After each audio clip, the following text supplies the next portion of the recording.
Any parent knows raising children can be extremely gratifying and frustrating all at the same time. For Lynne Spears, the mother of two star daughters, Britney and Jamie Lynne, the highs and lows of parenting have been especially intense, and they've all played out in the public eye.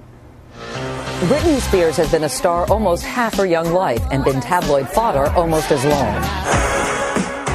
Her meteoric rise to fame, 62 million albums sold, 8 #1 worldwide singles, 4 consecutive #1 albums, followed by her personal troubles. Failed marriages, public breakdowns, loss of custody of her young kids. Then her sister Jamie Lynne, also a star, also a rocky road, Nickelodeon poster child, then teenage mother at 17. And Lynne Spears chronicles all this and more in her new and very candid book, Through the Storm. Good morning, Lynne. Thank you for joining us. Let's talk about this book, because you actually started writing it 5 years ago, different time in your life and your daughter's lives. It was supposed to be a book of poems, you write poetry, and of memories. A lot of stuff happened between those 5 years, and you said it turned into a set it straight book. What did you mean by that, set it straight book? Well, I think there was the tabloid version of our lives, and then even though it started out as poems and memoirs, I decided I needed to set it straight. I wanted to be in the driver's seat. I wanted people to see my family as we really are. And I know you wanted to set straight some misconceptions, you say, about your family and about this book, beginning with why it was written. A lot of people thought this was going to be a parenting book. I know. And fairly or unfairly, they looked at your family and said, well, what would you know about parenting? It is not a parenting book. No, it never was a parenting book. It never started out that way.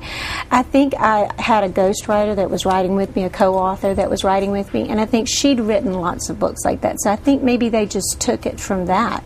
But I have no idea. The first chapter is From There to Here. You start out talking about this little girl, Britney, who loved to sing and dance from the time you can remember. Juxtapose that image of her with a picture of her in 2007 shaving her head, and said to yourself, how did we get from there to here? Have you been able to figure that out? I have sat for hours thinking and thinking about everything that's happened, and I think it's been a whirlwind. It's been a wild ride for everybody, and I think when you mix extreme heightened celebrityhood, I mean, she is a superstar, and everyone watches. 17 paparazzi assigned to her 24/7, and then when you have heartache, I think the mixture's just not healthy. But she starts out a little girl who loves to sing and dance. As I said, by 11 she's on the Mouseketeers. What was your role there? People said, oh, Lynne Spears must be a stage mother. You know what? Britney pushed me, because I was a teacher. I've always been a teacher. In Louisiana? In Louisiana. I had a preschool for 15 years, and then I went into the public school. And, of course, I tried to be with Britney, you know, as much as I could. But when she was 15, 16 years old, that's when Felicia, a very good family friend, she traveled with Britney. Because I had to stay home because Jamie was in school. I had another daughter.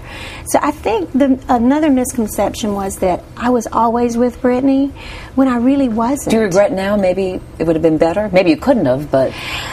You know what, Meredith? You can say shoulda, woulda, coulda. It's kind of like Britney was set out into the world a little bit prematurely. Like, our kids go to college. You don't really know what they're doing at college, do you? Just as Britney set out 2 years earlier to be a star.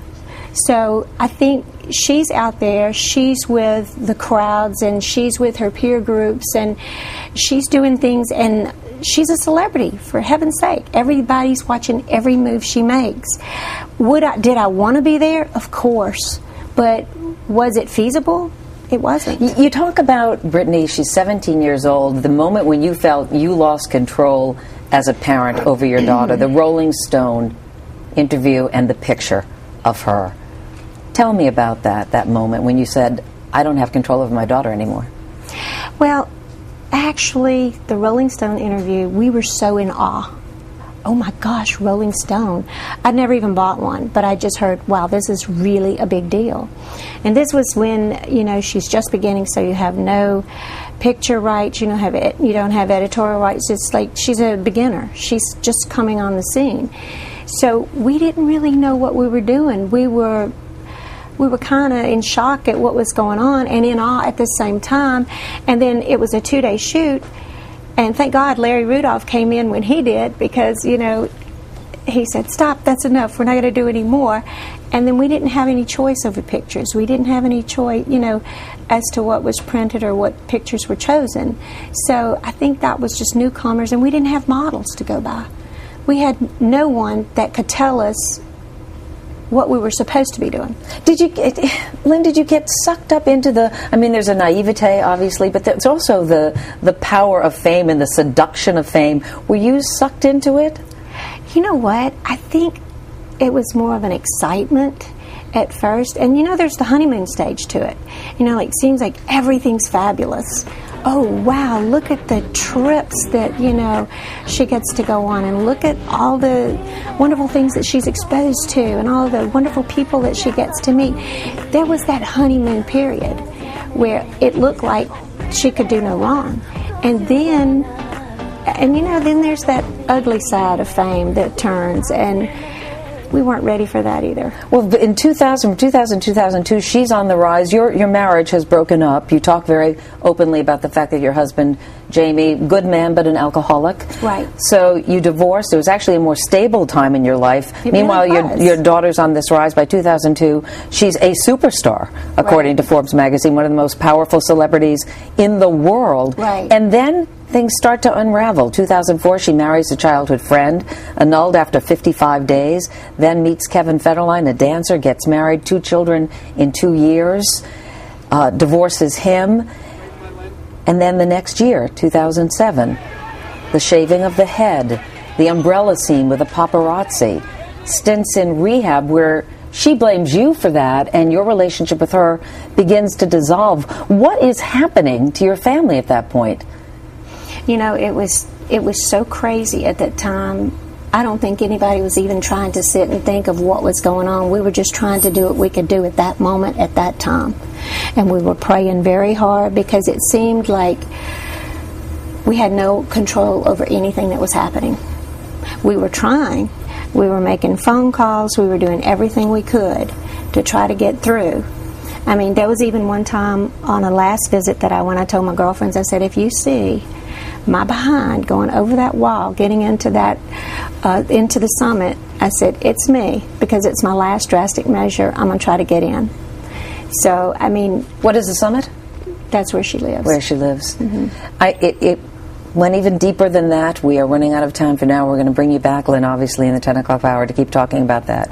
The good news is the relationship has been healed with you and your daughter. It's wonderful. More on Lynne and her book, Through the Storm.